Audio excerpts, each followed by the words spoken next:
the kernel of truth that kind of gets ensconced in this larger narrative that we now have every November. But what they don't discuss in this video is essentially how this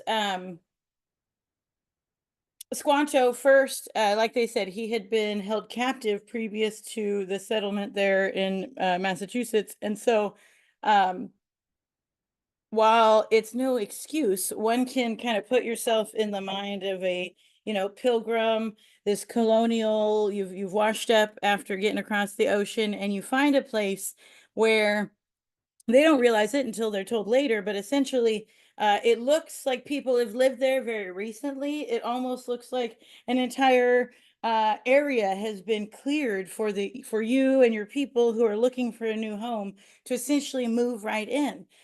They don't realize that it is on the bones of the previous and very recent inhabitants, and so when they're already struggling in this area that's far from home, starving, etc., to have someone who is indigenous know their language, speak their language, and uh, within this larger kind of Protestant mission, you can see how it would have seemed like just another sign from their God that this was where they were supposed to be, because not only was the land cleared and the space for their living made available and abundantly so, but now someone is actually, effectively come out of the forest who speaks their language and can serve as a translator. So, and in many ways, they in that video describe how, yes, obviously the pilgrims were the newcomers to this scenario, but by virtue of other people living there and other groups occupying the space, it wasn't like they were coming into a space without pre-existing social relationships. And sometimes people assume that just because people are all tribal in this instance, that they would all be on the same team, they'd all be against the pilgrims or for the pilgrims. But obviously, there's a lot more nuance to that, that there were relationships and nuances to them well before colonizers were an additional layer. But in probably true colonial fashion, you can see that those tensions were both at times advantageous, but then at other times a threat to the colony as it, as time went on. And so the idea that even in this kind of fraught space, there was this coming together is very much a thing that did happen and was very important in the context of the time. But where we see it become important to the nation as a whole is actually much later, when we see in the Civil War time, essentially they are looking for something to kind of bring the nation back together in a time when it's brother against brother. We need something to bind all Americans back together. And unfortunately, the one thing that all Americans could agree on at the time was, while they could not agree on slavery or race relations, broadly speaking, everyone was pretty anti-Indian. And so by celebrating a holiday that, yes, they were a part of the story, but it was to essentially ensconce this myth of uh, good relations and also, I think, uh, ultimately the victory, so to speak, that this is a celebration of the West colonizing this space, that we're giving thanks for this place we are now, and that it's actually so sanctioned by the universe or God, whatever religious kind of backings they had. Not only that, we have the local inhabitants like celebrating with us. So it just had this really kind of romantic underpinning that was quite advantageous to the country at a very different time, historically speaking. And so, yeah, now we have the Thanksgiving of modern era. I personally, I always say that to each his own on a day like today, or on a day like Thanksgiving, that no one should feel bad about liking turkey or coming together with family. In fact, most tribal families, indigenous families, celebrate Thanksgiving just like the rest of the world. But I do think it always has a different meaning for us on a fundamental level. If we think of honoring this national propaganda, but if we step back and think within the larger ethos of giving gratitude, and expressly so, for the abundance that would come with the harvest time, as we go into the dark season, that very much is something that resonates with many indigenous worldviews above and beyond this Thanksgiving and turkey American way of doing things. So in my mind, we grew up celebrating it. And the more I learned, I could problematize that, but it wasn't something I was ready to just be like, off with her head. The whole holiday is out. But I do like to take this chance in my capacity now as professor to kind of give a context for what this holiday is, how people in Indian country celebrate it. And I realized as I say, we have the different salutations we give. Thanksgiving's what it's called, and I 9 times out of 10 say Happy Turkey Day, because for me it's all about that turkey. I make a mean turkey. I love doing it. I would make it. I buy turkeys extra at this time of the year and freeze them just to have turkey gravy later in the year. So it's a big day for me, but just for the turkey and football. There's different things like that uh, if you're in those celebrations this year, at least now you're armed with the knowledge of kind of what it is in a historical sense, what it means in like a political American mythology sense, but then you still get that space to determine what it means for you. Yeah. Hopefully you guys enjoyed the little background there on Thanksgiving. I'm not seeing any questions. So barring that, we're gonna change gears, and I do want to screen share. And it's like I want to screen share, but I want to read you guys something. So let me see. Um, we'll start here. And actually, no, I guess we're just gonna, because you guys will see what I'm reading, and I want to read it to you without you reading ahead. So we're gonna stop the screen share. What I'm gonna read to you is right now the introduction, the first couple of pages of my book manuscript. It's I like to think, a good opening, obviously, into the world that I'm trying to kind of bring to the reader. And so I'm going to take just a couple minutes to read that. It's a little different than I usually like to do it. I am not very good at a script, one could say, but the care that's gone into the words that I'm about to share. Really, this is the only time I like to read things like this, is when it's my own really good stuff that I wrote. So let's see here. We'll see what you guys think. Let me clear my throat. Hold on one second.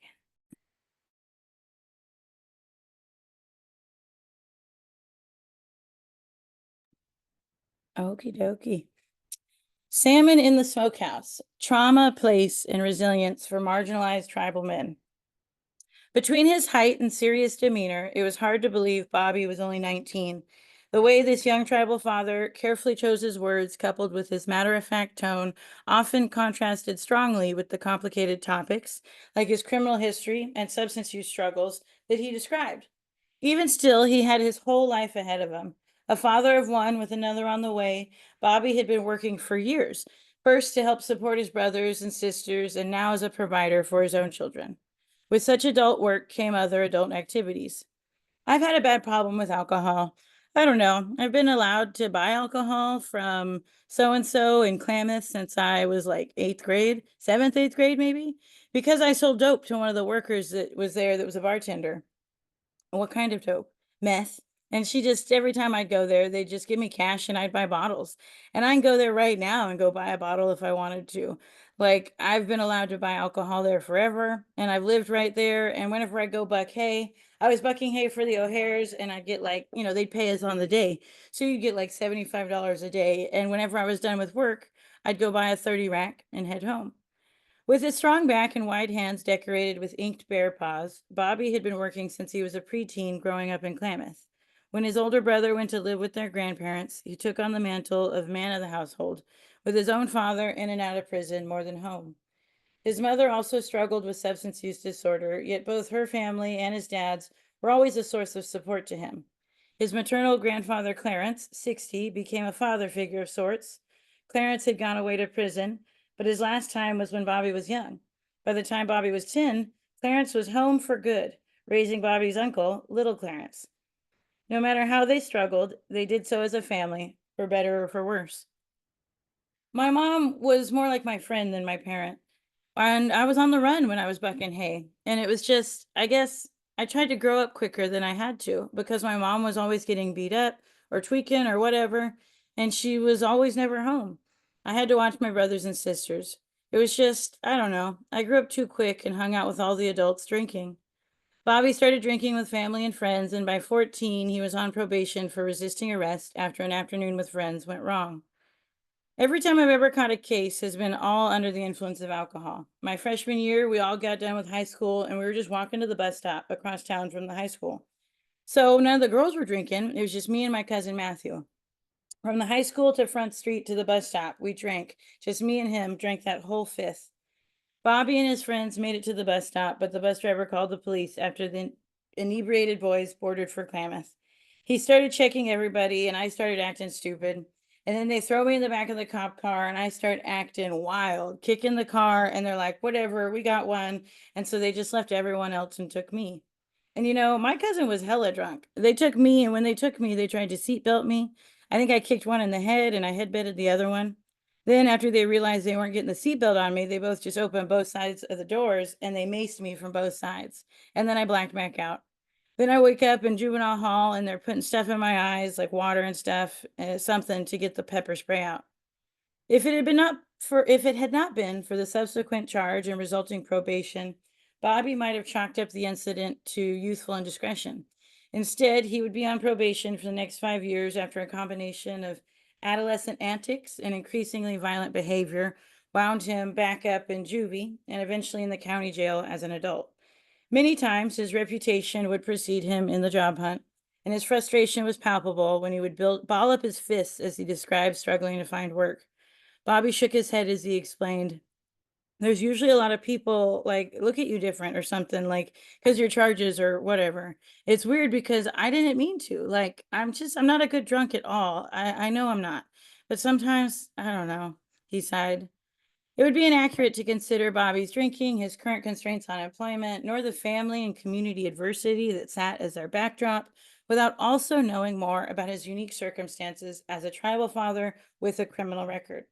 Yet one would only find fleeting glimpses of men like Bobby in the bulk of the social science research on the conditions shaping the lives of marginalized men. With this book, I rectify this glaring omission by bringing them into the study of inequality and its implications. All righty. So that's the first couple pages. And I wanted to kind of just give you guys a sense of the flavor of the book. Honestly, though, I'm getting ready to do a big round of revisions. So I'm hoping that like even as I read it, I can feel the parts that feel like authentic to how I want to tell the story. And then I can feel the parts that had to be a certain way to be a dissertation and become Professor Blythe. So I'm excited in the next couple of months to be purging those last little bits out. But at the same time, I want it to still be talking to other sociologists. So it should look and hear and sound like some of the stuff we've covered previously. Now, I am going to show you the chapter outline as well. Thank you guys. I'm hoping it's interesting. At the very least, it's an important, it'll be important to have for policy and for, the people who shared their experiences with me, which we'll get to talk more about when I tell you how I went about doing this. But let's see here. So essentially it's 8 chapters. And today I'm going to show you the kind of how I went about doing it. But in the book, hopefully you will essentially, you get the introduction, right? Always just tells you what you're going to do.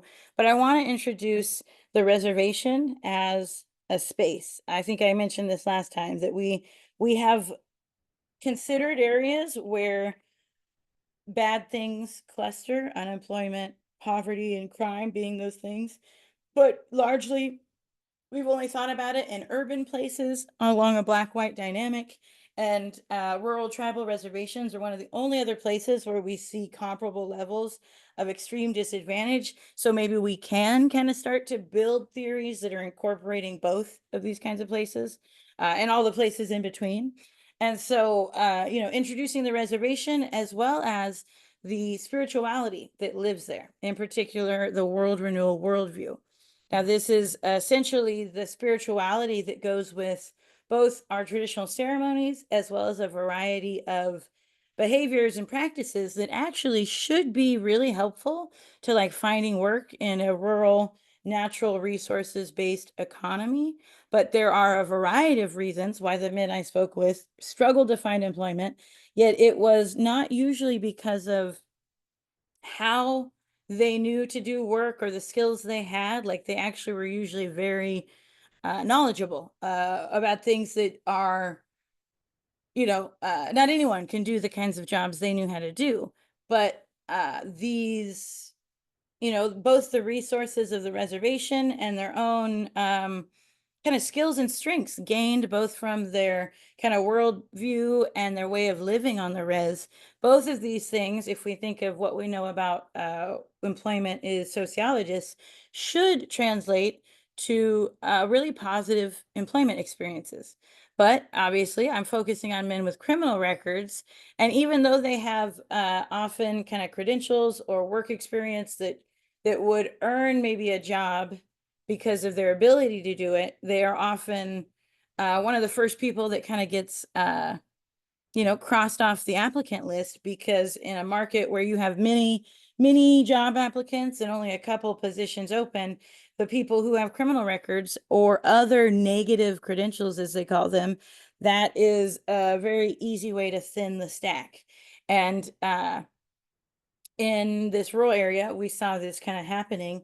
But if we think of that process is arguably not nearly as impactful as something that hopefully seems a little more familiar based on the last couple of weeks of content, that above and beyond the economy, the resources, or their own skills, by virtue of their ancestry, by being tribal men who lived on the reservation, they were also uh, inheriting a huge legacy of trauma, historically speaking, intergenerationally speaking, and in their own lives, the experiences they'd accumulated. And so over the course of the next two chapters, essentially I have to make the part one, part two, part three more clear. But in part two, you learn about the things that make finding work hard, in particular, the extreme experiences of violence, chaos, and kind of adverse childhood experiences like we learned about in class earlier this semester. That those things translated to struggling to find employment, not only through the very real kind of mental health implications of growing up in that kind of environment, but most often through a mechanism that is pretty familiar: substance use. That it was very rare to find a tribal father who wasn't working and who was sober. In fact, it was the opposite, that if they weren't working, it was because they weren't well in a variety of ways. And once they were in recovery and they were no longer in active addiction, the the work ethic, the desire to work, like all those things that are normally in their favor, were very easy to access. But the complicating kind of factor was their mental health, substance use in particular. And I try and talk about substance use both from the level of the person and the individual stories, but also stepping back and trying to talk about not only the substance use we're seeing, but really what are the underlying causes of that symptom. And I essentially posed some different ideas as to how to theorize that, with the reservation effect being the biggie. And today you'll learn more about the other concept, which I originally was calling concentrated trauma, and that is part of it, but I am more and more calling it trauma cubed. So I'm excited to show you guys what I mean when I say that. But I focus on kind of the ways different drugs impacted the community that was already kind of experiencing a lot of negative outcomes because of historical trauma, violence, etc., but then kind of seeing subsequent waves of drugs come into the area.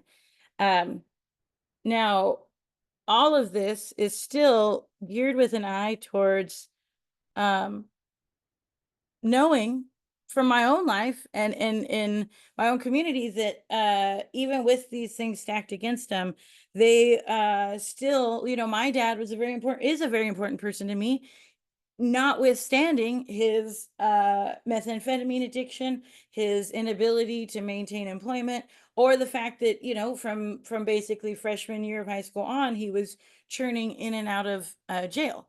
uh he had some problems before then, but at least he stayed at home. In either case, we didn't really have examples of men who had just this like very different set of skills and orientations towards work, but then also very different legacies by virtue of their tribal background. And so I, in the final part, really bring these to bear on the men as fathers, teachers, and providers, and then the actual work process. How do we see work how do we see work experiences varying across the sample? Now, ultimately, I'm trying to not necessarily prove that something's true one way or the other, but I am trying to show a different context in which some of the things we've studied elsewhere are interacting in similar but also different ways. And I'm obviously, I have a huge debt and like intellectual kind of lineage when it comes to what we already know about bad things clustering in place. But then we have sociology's near total aversion to considering Native communities at large. And so trying to reconcile these things together is what I do in my work. And this is the first book that I'll be kind of doing that directly in. But you can see that this class is it's not just for you guys. In some ways, it's part of this larger endeavor that I'm working on. I wanted to pause just for questions about like what writing a book is like, or like any questions about this big takeaways before I get into the nitty gritty, perhaps, of some of these more fine grained findings, or even how I just went about doing this, which will be helpful because one of the options for the final, you have a chance to propose research. But enough spoilers. Yeah. What do you guys think? Have you ever seen anything like this, or does it remind you of anything we've covered?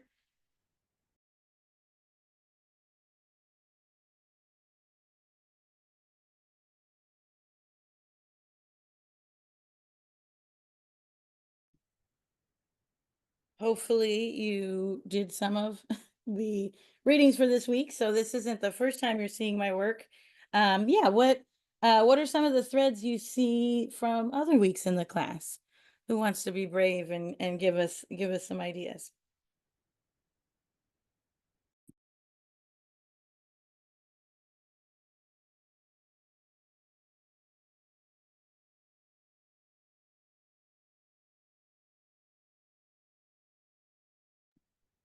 Okay, we got a question in the chat. You can put your answer in the chat, your questions in the chat. I don't want to say it will hurt my feelings if no one asks anything, but it'll hurt my feelings if no one asks anything. So we got one question in at least. Uh, I decided I was going to start writing a book. Gosh, 10 years ago, probably, because I was in grad school and, I can do articles and I need to do some so I can have little bites of my work out in the world. but the story I wanted to tell, I always knew was going to be book length, and I wanted people when they read my book to know more about what the world is like from these guys' perspective, but then also know what a part of the world is like that they very rarely get a chance to interact with directly. Um, yeah, I'm seeing some other points. Yeah, I love it. People hopefully listen to the podcast that we had earlier this week, or earlier this semester, excuse me, and then we had mine this week. But I'm hoping you're seeing some of the threads connect. While it might be a somewhat different subject matter, this overarching effort to kind of reclaim knowledge production for our own purposes and to our own benefit is something I'm very proud to hopefully be a part of, but it's not something that has a very long intellectual history. It's new in an academic sense. And let's see here. Do you take Does book writing take more time than research articles, or is it about the same? So I was going to say, I'll start talking about how and where and how did I get all this info as I turn on the slides. But this question here about the differences in writing, um, you guys can tell I like to tell the story the long way.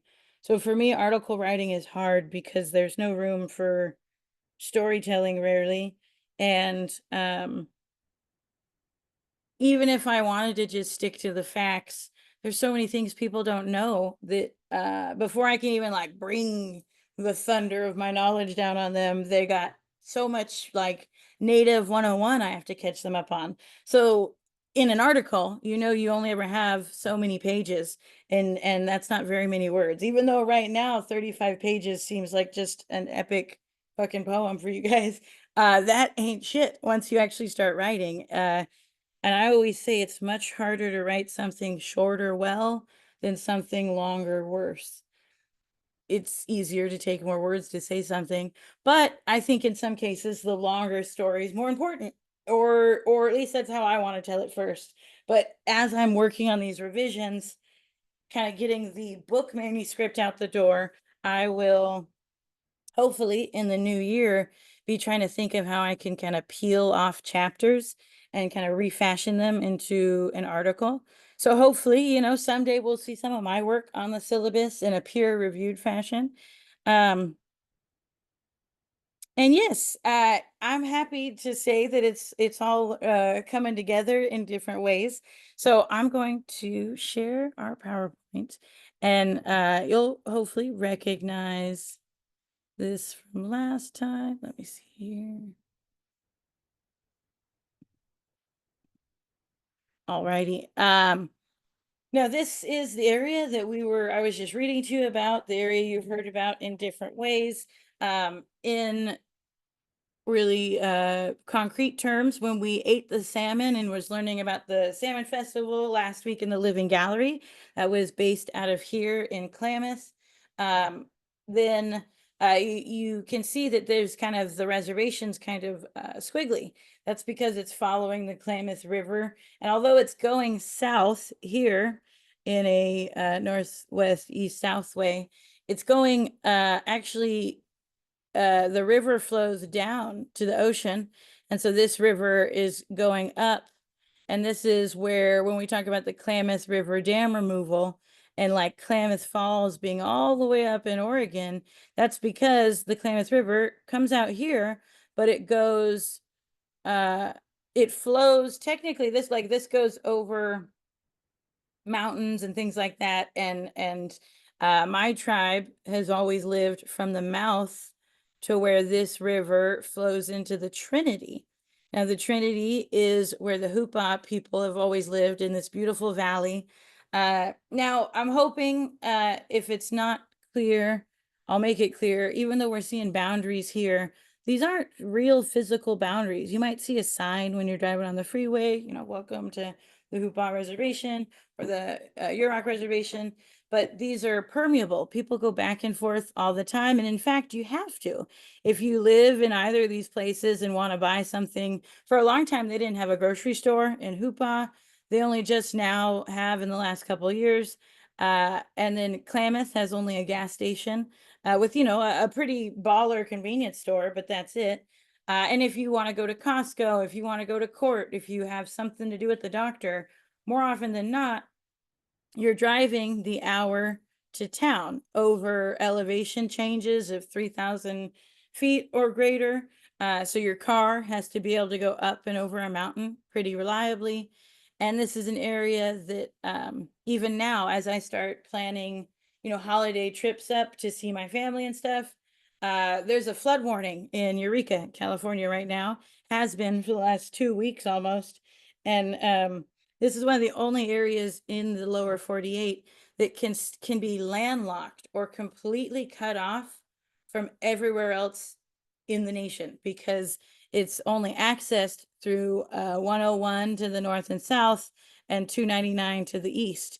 And these roads constantly are sliding in, whether it's from fire damage in the summer, construction in the summer, or slides and like water and streams causing extreme flood damage and slides accordingly.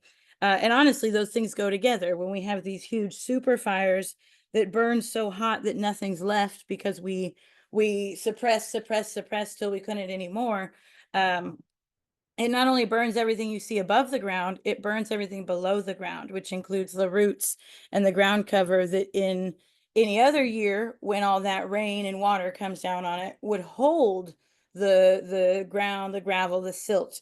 But when all of that burns, it's basically just sliding. As soon as it starts to get wet, it's sliding off the mountains into these roads. And I was like, I don't have time today unless I want to try and multitask, but some of the videos of slides in this part of the world can be quite almost larger than life. But nonetheless, this is where my people and the Hupa people, other world renewal peoples, have called home since time eternal. And while I am trying to bring in reservations to what we know about place concentrating outcomes, broadly speaking, I do have to say, I'm not trying to speak for all reservations. And in fact, something that's really unique about our reservations are that even though our original territory spans this whole area, we are very fortunate that our reservations were placed in our ancestral territories. So unlike a great majority of reservations elsewhere, where the land is sometimes nowhere near, right? In the cases of removal, it's thousands of miles away from their original homelands. Or in other cases, even when they weren't removed that far, they're usually the less desirable portions of land, or land that is in some way just not wanted by white settlers. So the reservation was placed there. And so that wasn't our experience. We were California Indian history we've talked about in different ways in this class, looking different than the rest of the country. But one of the things that you have to remember is that there were, I want to say 19 treaties roughly were negotiated between the tribal peoples of the state and the US government when what was it? Is it the Treaty of Guadalupe Hidalgo, that one where California becomes a part of the Union? When we were negotiating those things, they did send people out to negotiate treaties with the indigenous peoples there. And we, California Indian, big we, signed them in good faith. And they were taken back to Washington, D.C. and effectively thrown into the trash. And so none of those reservations were honored. And we were fortunate that we could hide. And so there was no gold to discover in this part of the world, but there was timber. And so much of our reservation is actually privately owned by either the timber companies in this part of the world or Six Rivers National Forest. It's national forest land. So in many ways, that's a reflection of the desire for timber at the time when this area was being settled. And people don't realize it unless they're told, but San Francisco, obviously being the biggest city, still about 6 hours south of here. When you hear about the San Francisco fire, I can't think it's 1908, maybe. It was right around the turn of the century, the last century. As someone born from the last century. A little over 100 years ago, I think there was a massive fire that like raised San Francisco to the ground, and it was because it was largely built out of wood at the time. And I can't remember if there was a big earthquake right before or right after, but in either case, it double whammied San Francisco, and they realized we shouldn't build it out of wood anymore. But the first time that San Francisco was built, it was made out of the wood taken from this part of the world. The old growth redwoods and those pictures of trees with like entire classrooms sitting on top, and they're like old fashioned clothes and stuff. That's where those trees were coming out of in this. And my people, the Yurok, have been the traditional stewards of the redwood belt for time eternal. And then as you go inland, you meet our neighbors, the Hupa and the Karuk.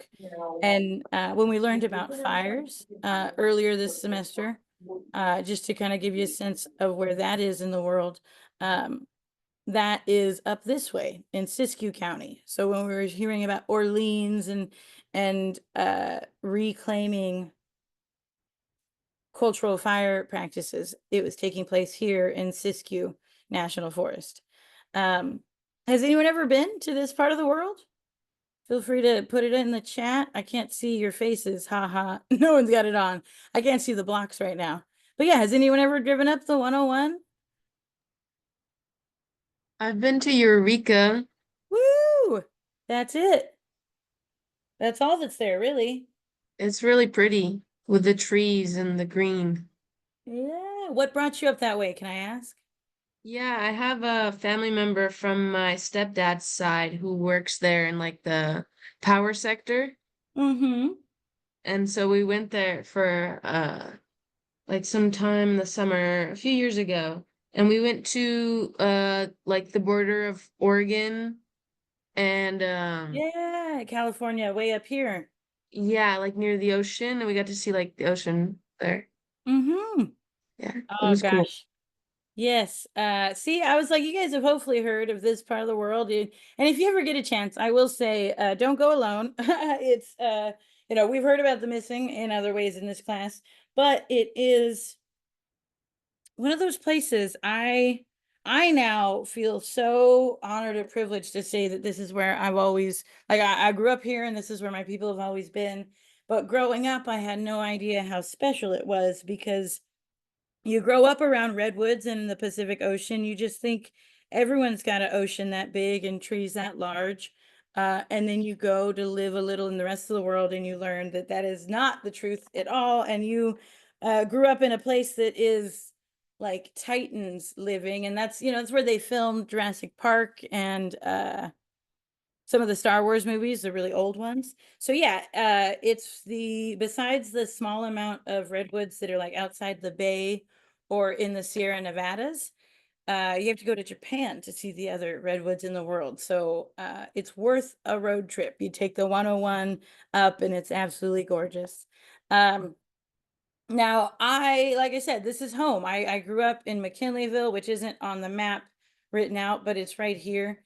And I conducted the interviews and research for this project from I went home in May 2016 after my third year of grad school, and I started preliminary field work for my dissertation project and was probably actively in the field and doing research from May 2016 to October 2018. So a little over 2 years, I was back home living with my family and observing. I originally wanted to live on the reservation, but that proved difficult and like a data point in and of itself for different reasons. But hopefully, this book will be getting published about 10 years after the beginning of that work. And while I do have to, make some amendments in some places, a lot of it still stands. In some ways, time moves slower where I'm from, but it's also the story I'm telling isn't something that, changes over a couple years because it's not something that was made over a couple years. Now, to give you a sense of what this work looked like large scale. Broadly speaking, I like to conduct what is called community-based participatory research. So that meant, I had my skills and everything from Harvard, but I was working with my tribe and our Justice Center in particular from the first days to design this project, to design the questions and the things that were important to us to know, because it was important to me that it had value to our community. Not after it was published or down the road. It needed to be things that we could learn from and benefit now. Uh, and so I had roughly 30 months of ethnographic observations, which is over 1,000 hours of exposure, which is how ethnographers sometimes quantify their time in the field. As I said, I was housed with the Justice Center and Tribal Court, but I also went to our seasonal dances, festivals, funerals, and free time in between. Um, it was a really interesting experience to study the place where I'm from, because by doing that, I kind of other myself, they say. Like I put a distance between myself and what I'm studying by the nature of studying it. But I was also from that place. So I had the benefit of maybe using some of that knowledge that I had in my own mind and my own heart to kind of help refine this over time. But when it comes to, getting your degree and having people believe you, you can't just base it off of what I think, no matter how much it rings true to my experiences. So beyond this ethnographic component, I conducted interviews with 35 men who were all tribal fathers with criminal records. And this was after I built a database of all tribal members who'd been in jail in the 2 years before I was recruiting, which to be able to do that and then have like a rough incarceration rate for our tribe is something that we're still trying to do now and haven't been able to do since, because it takes a lot of work, and it's not just the math. It's so many different systems, none of them talk together, none of them notify the tribe, and so you have to be monitoring multiple lists of people being booked, people being incarcerated, and checking them constantly against our actual enrolled membership. And why I had to do this, though, was if I wanted to recruit men to speak on this experience, I had to have an understanding of like what this general universe looked like. And so that's why, it took quite a while to actually get to a place where I could interview people. And so one of the big takeaways of all this work, and hopefully maybe the first article that comes out of it, is this idea I call thick ties. Was it thick ties save lives? It doesn't say that here, but that's the title other ways, other places. But it's also the cutting both ways, that from a sociological perspective, when you have a really strong social network, it's supposed to translate to good outcomes, employment in particular. And I was finding connections between my participants and their larger social networks that were so rich and thick with resource exchange and love and spirituality, that it was actually quite galling how little that translated to economic prosperity. That there was, for some reason, these dense and overlapping ties that should be a help to the work search process, that wasn't exactly how it was playing out. And it was because these ties, as strong and as thick as they were, they also bound people to the outcomes and experiences of their network partners. And so in a context where trauma, violence, tragedy are unfortunately commonplace, even if you're not experiencing it, you are getting impacted by your loved ones' experiences and kind of the blowback and the reverberation through the larger social network.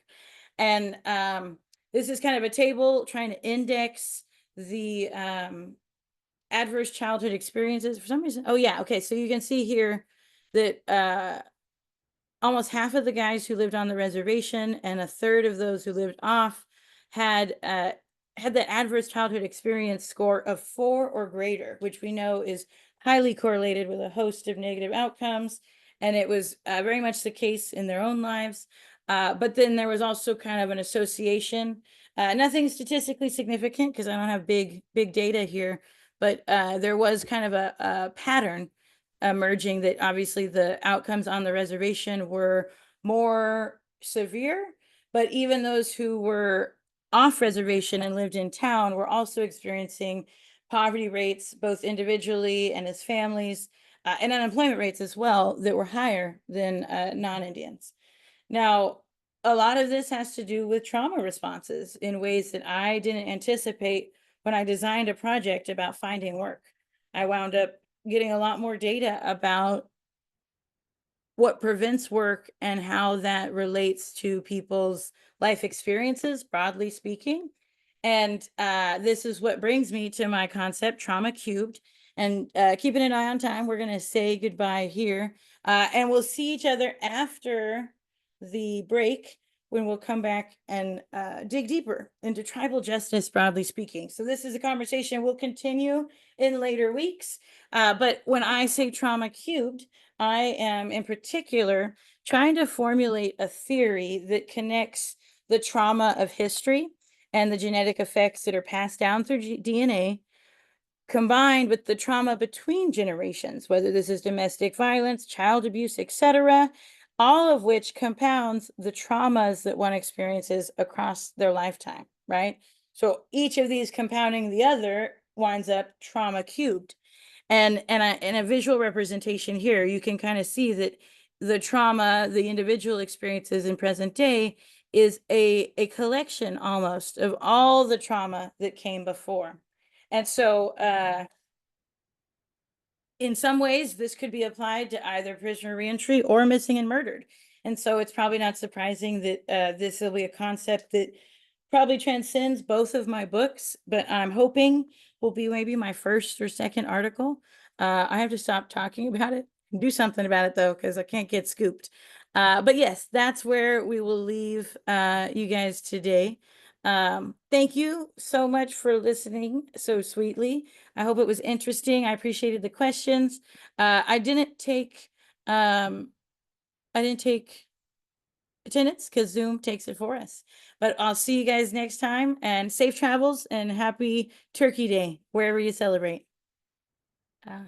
I'll stand for a second. If anyone has questions that I can answer briefly, go ahead and hang tight. But if not, we'll get ready to say bye.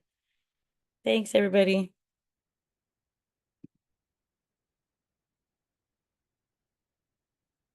Bye, thank you. Bye.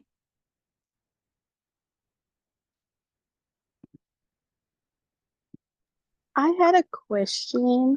So Yeah. Oh, go ahead. Sorry, I didn't mean to cut you off. I can't hear you if you're talking. oh, could you hear me? Can you hear me now? There we go. Yes. Yeah. Oh, okay. I said if we had questions about our grading for the essay, should we just email you the questions? Yes, definitely take a look at the syllabus in case there's any questions there that can be answered first, but follow up by email and we'll talk more. Yeah, Okay, thank you. sounds good. All righty, I'm turning it off. I see one other person here, but I think I'm just background sounds. Speak now or forever hold your peace. Is there anything you need, Jacob? All righty, we'll see you next time. Happy holiday.